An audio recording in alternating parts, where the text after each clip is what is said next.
nabi muxamed waligii badda ma marin taariikhda inta loog yahay meel badan ma tegin safarna kuma marin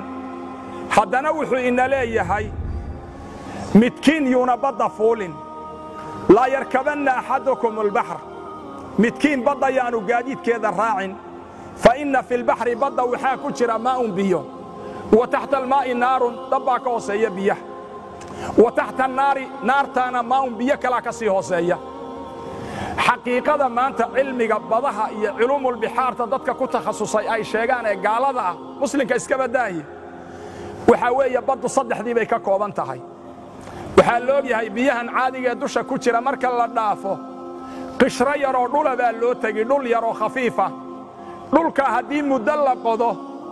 maaddo la yidhaahda sadiim oo dareero ah oo dhaacaan ah oo qiiqa oo waxa weeye dareero ah oo milila oo dabka aan shidanna 1000 digrii ka kulul baa loogu tagayaa maanta badda markii la qodo sunaami soomaadan arkayn war sunaamigii ma daawat war sunaamigii maxaa kaaga muuqday war cajaladaheeda markaa daawatay maxaa ka muuqday miyaadan arkaynin dabku biyaha gudahoodu ka soo boodayay soomaadan arkayn war bal sunaamigii raadiyo dib u daawo waad arki kartaa war sunaamigii markaad eegto biyaha badda bartamahoodu dabku ka soo boodayay war dabkaasi kaynu shidanna hadduu yahay oo miskiinka ah oo daciifka laakiin qof bani aadama kuba filanba hadda haddii qol lagugu eriyo halkan inta lagugu xidho kaa lagugu shido gaas lagugu shido macdaab baa kuu dhiman maya soo maaha laakiin maxaad u malayn midka 1000 digrii ka sarreeye maanta adduunyada yaal maxaad u malaynaysaa 1000 digrii buu ka sarreeyaa baa layidhi yacni hadduu 1000 digrii kaasi yahay kaan maanta shidanaa wuxuu u dhigmaa 1 dhibica oo 1000 ka mida 999 dhibcood buu ka kulul yahay dabka maanta badda aynu ag taagannahay ka hooseeyahay naar inuu yahay maxaa diidi kara ya inuu naar yahay wax diidi karaay ma jiro nusuustu waxay tilmaantay jannadu inay naga sarrayso markii nabi muxamed kor loo qaaday cinda sitrati almuntaha cindaha jannatul ma'wa nusuustu waxay noo sheegtay jannatul firdaws saqafkeedu carshuraxmaanka inuu yahay nusuustu waxay noo tilmaantay janna inay kor jirto naarina hoos jirto waayo naartu darakaad bay leedahay kallaa inna kitaaba alfujaari la fii sijiin god weeye hooseeya oo maxaan ku dhahdaa aad u foolxun weeye naartu way hoosaysaa godadkaa iyo dhulkaa hoostiisay ku jirtaa jannaduna way sarraysaa jannada ninkii ilaahay diyaafadiyo karaameeyaa loogu talagalay ilaahay wuxuu tilmaamayaa jannada markaan kelmad ka nidhaahno wasaaricuu ilaa makfiratin min rabbikum wa jannatin carduha asamaawaatu waalard uciddat lilmuttaqiin jannada waxaan nidhi marka la galo aan ku celiya malag baa dhawaaqi wuxuu odhan dadka jannada galayow waxaad leedihiin inna lakum an taxyuu falaa tamuutuu abadan weligiin dhiman maysaan laa yaduuquuna wuxuu nabigu akhriya aayadda qur-aanka ee odhanaysa fiiha almawta ila almawtata aluulaa wa waqaahum cadaaba aljaxiim waxaa la odhan dadka jannada galayow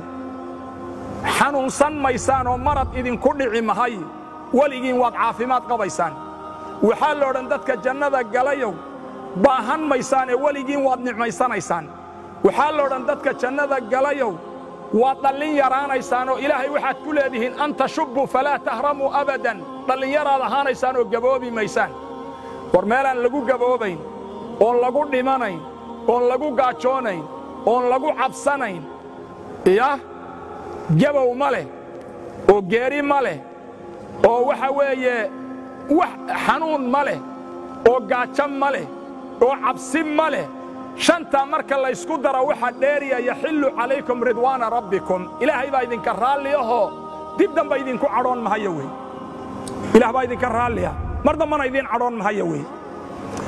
haddii janno la galo salaadaan tukanna iyo beenta aan iska dayna iyo ilan maanta waan kadeedannahay moogtahay xaggan ha u dhaqaaqin xaggan ha u dhaqaaqin tan khamraa la yidhaha lama cabbo tan waa haweenay ajnabiya lalama hadlo xaggan lama eego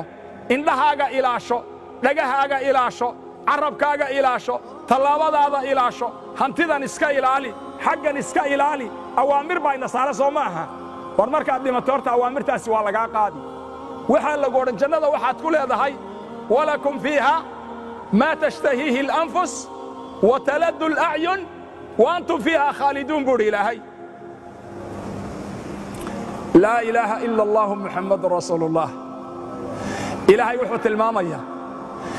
jannada waxaad ku leedihiin maa tashtahiihi اlanfus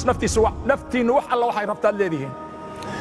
waxaad leedihiin indhihiinnu waxay ku qabowsadaan weliba waad ku waaraysaan ka safri maysaan oo ka xanuunsan maysaan oo qolo idinka xoog badan intay timaadda laydinka caydhin mahayo saaka ree hebelow jannada nooga baxa ma jirto yaa qolo kale inta idinku xanaaqda laydinka saari mahayo idinka waad ku waaraysaan baa layna yidhi